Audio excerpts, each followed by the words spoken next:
Eu queria propor-lhes esta reflexão. Nós vamos dividi-la em 2 tempos. Vou falar um pouquinho, depois um membro da comunidade Amar e Servir vai entrar, mas conduzindo uma oração de cura interior, uma oração de libertação, para nos ajudar aí a vencermos essas muralhas que nos circundam e que nos impedem de a graça de Deus nos alcançar. O que nós fazemos aqui, o que nós celebramos, o cerco de Jericó dentro da Eucaristia. É bom que vocês saibam que a Eucaristia é a oração mais elevada e mais sublime. Então nós não fazemos nada de extraordinário. Nós celebramos a Santa Missa e cremos que nela celebramos a Páscoa de Jesus. Mas na Eucaristia nós então vivenciamos a espiritualidade do cerco de Jericó. Gente, não é invencionice, isso não é embondo criado. O cerco de Jericó, ele tem fundamentação bíblica. É um evento, é um fato que aconteceu, está lá registrado na Sagrada Escritura. Então nós apenas importamos, é de importar, nós importamos a espiritualidade daquele evento e trazemos para as nossas realidades, para o nosso dia. O que aconteceu no cerco de Jericó? Eu presumo também que, eu intuo que o padre Adriano já deve ter dado pistas, mas lá no Antigo Testamento, o povo de Israel, o povo peregrino, um povo que estava a caminho, se viu diante de uma grande muralha que acabou se transformando. Esta muralha se transformou num obstáculo que impedia de o povo avançar, de o povo continuar o seu caminho. E aí Deus interveio, Deus então entra naquela história e faz uma promessa para o povo. Se vocês intensificarem a oração, se vocês rezarem, no 7º dia as muralhas cairão. O povo acreditou em Deus. Por isso que eu disse no início da celebração a necessidade da fé.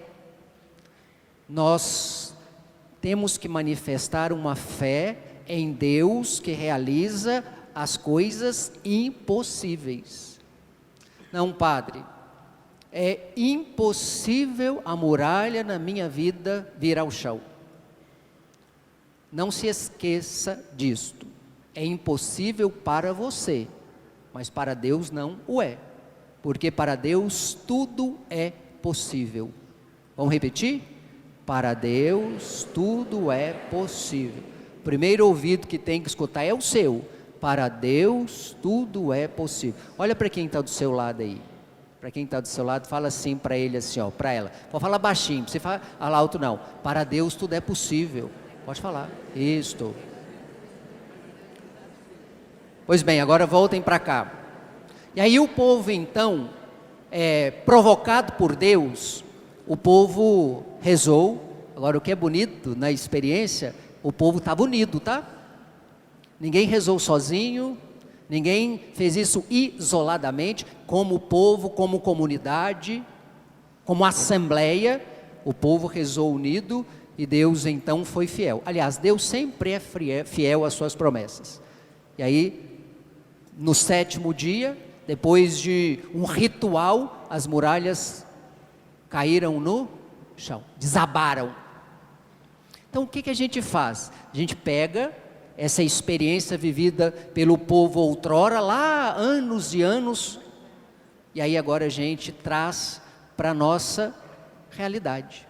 Agora, o que é importante a gente perceber, essas muralhas, elas não são visíveis. As daquele tempo sim, as nossas não.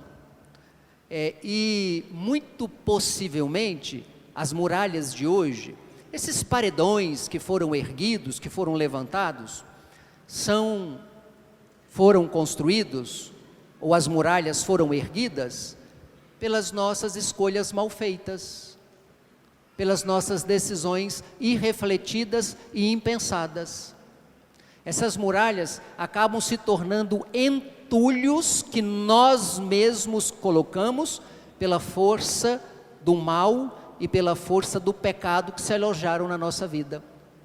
Então, nós, impensadamente, nós seduzidos pelo mal, nós deixamos que ele agisse, que ele haja em nós, e aí nós mesmos vamos construindo essas paredes, essas muralhas, que acabam se tornando agora barreiras e obstáculos para que a graça de Deus nos alcance, e nos sustente, e nos mantenha.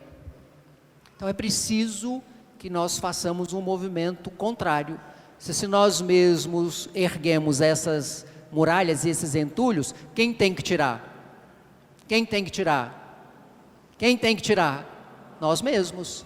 Nós vamos fazer isso por nossas próprias forças? Nós damos conta de derrubar as muralhas pelas nossas próprias forças? Claro que não.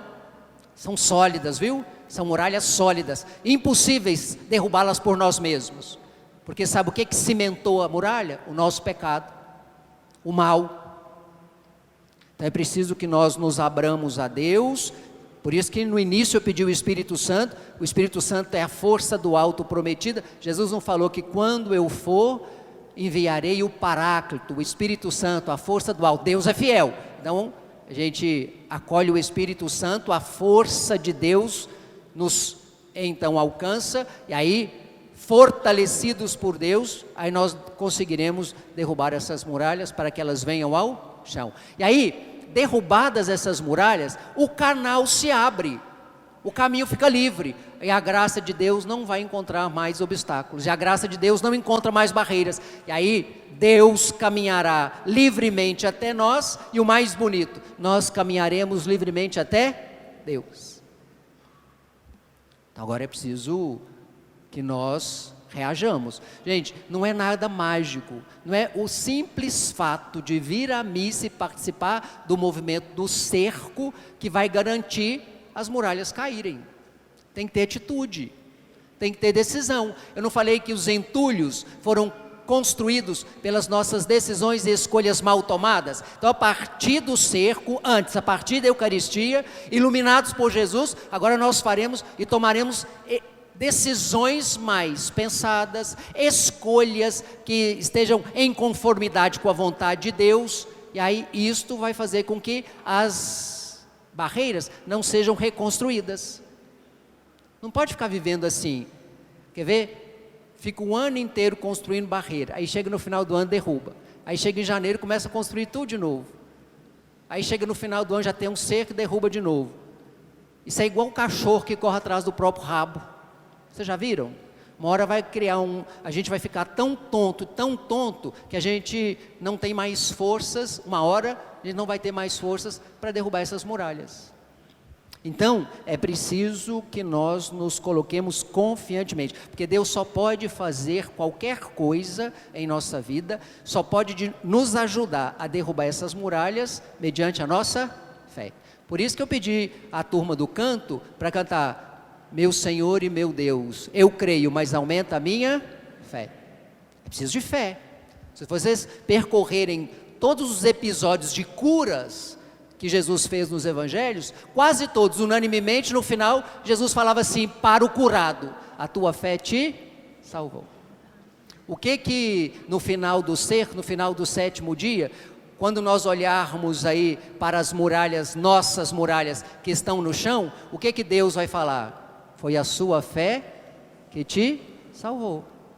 Então tem que ter fé. Agora, rapidinho, nós tivemos a ideia, Deus nos inspirou na construção de um terço.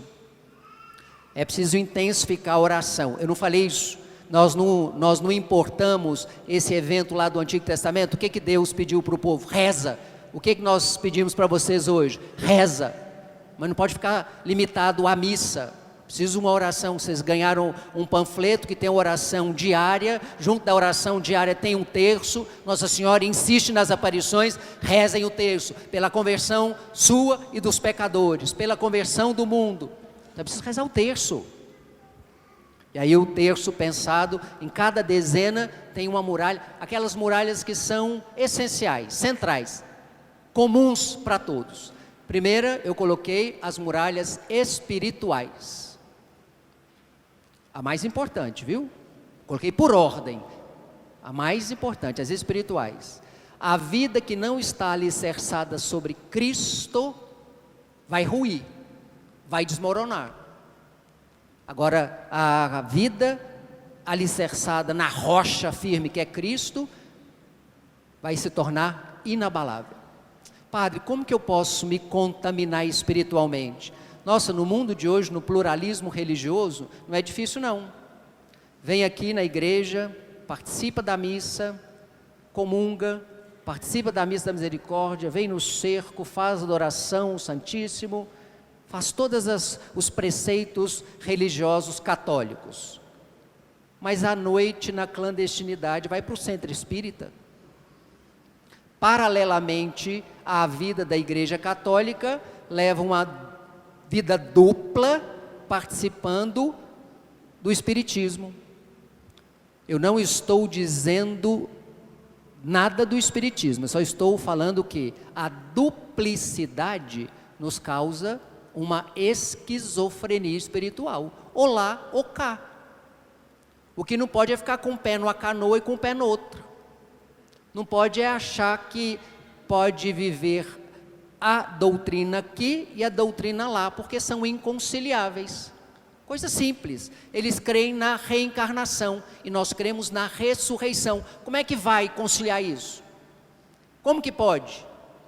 Se eles creem nas coisas que são distintas, diferentes da nossa. Aí vai gerar uma confusão espiritual, isso adoece, traz uma enfermidade, contamina espiritualmente. Contamina. Eu tenho um questionamento que eu faço para os espíritas e eles não conseguem me dar respostas convincentes. Eles falam que as pessoas se reencarnam. Eles acreditam que a reencarnação se dá para a perfeição do espírito, não é isso? A cada reencarnação se eleva o espírito em busca do aperfeiçoamento. Eles veem Jesus como exemplo de homem que alcançou o grau de perfeição. Não veem como Deus, não veem como aquele que se encarnou para nos libertar dos nossos pecados. Então, a cada reencarnação, as pessoas vão tomando consciência dos erros da vida passada e se espera que naquela nova oportunidade se corrijam para alcançarem o grau de perfeição. Tá, o mundo tem quantos bilhões de anos? Quantos zilhões de reencarnação já aconteceram? Pergunto-lhes, o mundo está melhor ou pior? O mundo está melhor ou pior? Moralmente, o mundo está caído. As pessoas estão cada vez mais violentas. As pessoas estão cada vez mais egoístas. Ué, mas cadê a perfeição? Era para o mundo estar melhor, não é? Então fica aí, perambulando para lá, acreditando para cá. Ai, meu filho morreu de forma trágica. Vai lá no centro espírita, que vai ter uma conexão com seu filho, que seu filho vai vir e vai trazer uma mensagem de consolo para você. A gente entende na hora da dor, eu presumo, né, também, eu me coloco no lugar da mãe, do pai, no desespero, quer escutar o filho mais uma vez, quer ver mensagem do filho, e aí fica enganado com essas possibilidades, quer alívio, quer conforto, vai na capela do Santíssimo, porque ele vai te dizer assim, ó, o seu filho está ressuscitado, seu filho está vivo junto de mim. Esse é o alívio, esse é o conforto para os cristãos. Então vai contaminando. Agora é assim, vive experiências muito rasas, não são profundas. Qualquer problemazinho que tem na igreja, aí vai para a igreja evangélica. Aí tem problema com o pastor, vai para outra igreja de lá. Aí tem um problema com o de lá, aí vai para o de cá. Aí fica numa inconstância, não tem pertencimento. Isso é perigoso. É preciso que nós criemos vínculos. Então, gente, essas barreiras precisam cair. Padre, meu casamento está à beira de um divórcio. E aí eu escutei uma amiga minha que falou assim, ó, vai lá numa mulher lá no Dom Bosco, que ela faz um trabalho que é uma beleza. Leva a cueca do seu marido, Ó, vocês acham que eu não sei das coisas, né? Leva a cueca, uma vela vermelha, que é da paixão. Seu marido vai reacender o amor por você. Você vai ver o fogo que vai voltar para você. Você vai ver o fogo do inferno queimando você. E aí vai criando barreiras, né? Vai criando barreiras. As pessoas se submetem a tudo. Estranhamente, as pessoas elas cedem a tudo. Cuidado, viu? O encardido também faz obras para nos enganar. O encardido também age para nos iludir, para que a gente fique impressionado. Toma cuidado. Se você quer mesmo restaurar seu casamento e restaurar sua vida conjugal, um só pode restaurar: Jesus. Só Ele. Homem nenhum, mulher nenhum podem fazer o que só Deus pode fazer. Não confie em obra de criatura, confie na obra de Deus. Então está lá a contaminação espiritual. Depois nós temos lá a segunda dezena, é da afetiva. A primeira eu sei que é azul, a segunda é branca, do terço. É a branca? A branca. Padre, qual assim a dimensão pessoal, aliás? Eu falei afetiva? Não, é pessoal, dimensão pessoal. Gente, tem muitas coisas que as pessoas passam que de fato são traumáticas. E às vezes algumas pessoas passam dentro do útero da mãe. Nem todo mundo é querido, nem todo mundo é amado. Tem muitas pessoas que vieram ao mundo, mas vieram por insistência de Deus e não pelos pais. Então, a mãe tomou chá de salsinha, a mãe tomou abortivo, a mãe não quis, a mãe não acarinhou, a mãe esmurrou, a mãe comprimiu para que não viesse ao mundo. Tá, mas é uma experiência que você venceu, você viveu. Tem um tanto de gente que fica aprisionado nessas experiências uterinas. E aí a vida não rompe, fica paralisado. Ai, padre, minha vida é uma tragédia. Minha mãe não queria que eu nascesse. Meu pai desejou que eu fosse abortado. E aí a pessoa se apropria disso, e aí uma desculpa não faz nada da vida. Fica totalmente paralisado. Meu irmão, não importa o que eles fizeram de você. Importa é o que você vai fazer com o que eles fizeram de você. Você está vivo, você venceu. Perdoa seu pai, perdoa sua mãe. Era o que eles podiam fazer lá naquela hora. Então tem pessoas que vivem traumatizadas por experiência. Eu falo isso, minha mãe morre de raiva de eu dizer. Quando eu estava lá no ventre da minha mãe, naquela época podia. Minha mãe fumava igual uma doida. Eu nasci de 8 meses. Mamãe fica assim hoje. Você até para nascer, você é ansioso. Eu falei, quem aguentava aquela fumaçada dentro da barriga? Eu falei com a mamãe que eu nasci igual um bacon, defumado. Agora eu vou culpar a minha mãe porque ela fumava e me causava um ambiente tóxico? Que bobagem! Preferi amá-la, preferi acolhê-la naquilo que ela pôde me dar. As nossas relações têm que ser restauradas, é assim. A gente tem que dar passos, vencer. Então é preciso que a gente rompa. Agora tem outras experiências que são mais difíceis, tá? A menininha de 7 anos que foi abusada pelo papai. O menininho de 7 anos que o titio aproveitou e abusou. Experiências sexuais dolorosas, fisicamente, moralmente. Então é mais difícil. Mas é preciso que nós rompamos, é preciso vencer. Eu atendo pessoas, e não são poucas não, são dezenas. Pessoas que partilham comigo experiências de terem sido abusadas sexualmente. São muralhas sólidas. Só podem vir ao chão pela graça de Deus. Então é preciso que a gente Padre, eu não dou conta de quebrar esta muralha. Você não dá conta? Vou te dar uma ideia criativa. Pula essa muralha. Entendeu? Pula essa muralha. Deixa ela para trás. É preciso, agora eu estou dizendo assim, preocupado com a pessoa. Então são as experiências pessoais. Depois lá na terceira dezena, nós temos as experiências afetivas. Mas essa afetivos sexuais. Essa é talvez a mais comum. Promiscuidade, adultério, prostituição, pornografia, masturbação. Essas são difíceis. Essas são difíceis porque as pessoas, ainda mais no tempo em que nós vivemos, elas são fortemente marcadas pela sexualidade. Fortemente marcadas pela sexualidade. Derrubar essas muralhas exige muita renúncia. Mas não é difícil não. Eu falei que tem que ter atitude. Tem que ter disposição. Não, quero agora romper. Rompe com a vida do adultério, rompe com a pornografia, rompe com a masturbação, rompe com a prostituição, com a promiscuidade, rompe com isso, com a sexualidade desregrada. Eu fico cada vez mais surpreendido, infelizmente negativamente, né? Do que as pessoas são capazes de viver sexualmente. São coisas perversas, que o catecismo condena com severidade.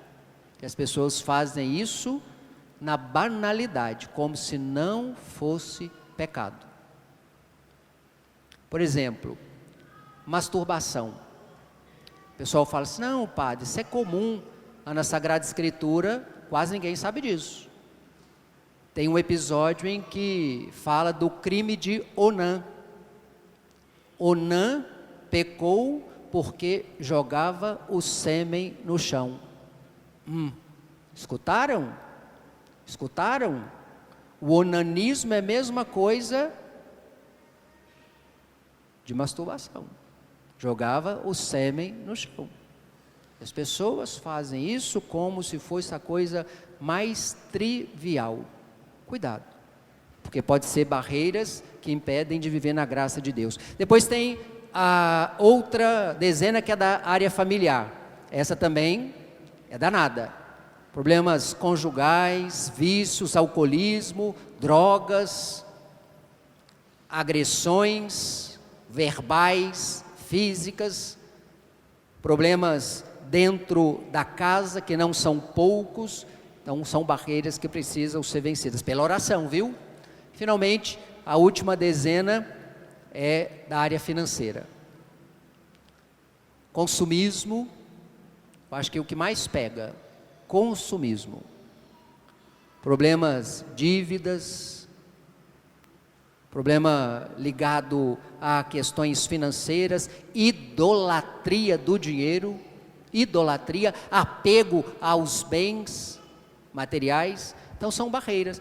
Se vocês olharem, as dezenas elas foram então colocadas em ordem, de modo que a gente perfaça aí todas as possíveis muralhas, em todas as naturezas, em todas as ordens, para que elas caiam e venham ao chão. Agora vai depender de quem? De mim? Vai depender do cerco em si? Vai depender de quem? De cada um. Agora vai dar atitude. Vocês querem continuar cercados dessas muralhas? Sim ou não? Sim ou não? Tá, mas agora eu pergunto para vocês. Vocês saírem da igreja e continuarem fazendo tudo para a muralha continuar de pé, vai adiantar sim ou não? Se não tiver conversão, se não tiver mudança, então terá sido em vão nossa peleja. Então não, presta atenção, vou terminar aqui para o outro entrar para a oração, tá? Uma oração rápida de cura e inclusive a oração do dia. Nós não podemos deixar que tenha sido em vão a entrega de Jesus na cruz. Se você continuar no seu pecado, você vai fazer com que a entrega dele tenha sido em vão. Não valeu nada. Olha só que grave, hein? Ele se encarnou, entregou-se na cruz, morreu para o perdão dos nossos pecados, para nos livrar dos nossos pecados. Se você continuar no seu pecado, você vai dizer assim: eu prefiro o meu pecado à salvação de Cristo. E aí você terá esvaziado o mistério da encarnação, o mistério da paixão, da morte, da ressurreição de nosso Senhor Jesus Cristo. Terá valido nada. Eu acho que talvez esse seja um dos piores pecados do ser humano: negar a graça redentora de Jesus. E a partir de hoje então, nós vamos tomar posse dessa graça. É essa graça que tem que chegar. Mas se tiver barreira, ela não entra. Então derruba essa muralha, para que ela alcance o seu coração. Amém?